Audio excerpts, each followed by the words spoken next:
आओ सुनो कहानी एक वीर योद्धा की, जिसने किया बलिदान जीवन की चाहत से।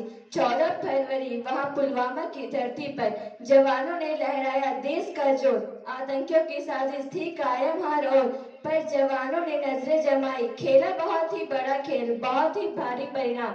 शौर्य से भरी जवानों को अनबन उनकी अद्भुत कहानी, जो बनी मिसाल वीरता की पहचाने। जवानों ने देश की रक्षा के लिए अपना सब कुछ न्यौछावर कर दिया, लेकिन वह वीर योद्धा था हौसला और जज्बा से भरा। उसने खुद को न सिर्फ न्यौछावर होने नहीं दिया, बल्कि देश के लिए समर्पित हो गया।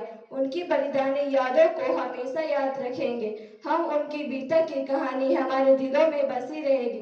14 फरवरी ब्लैक डे हमें सिखाता है शहीदों को श्रद्धांजलि देना, उनकी साहसिकता को सलाम, उनका नमन करें, उनके बलिदानी यादों को याद रखें, देश के वीर सपूतों का सम्मान करें, उनकी प्रेम और वीरता को सदा सराहे।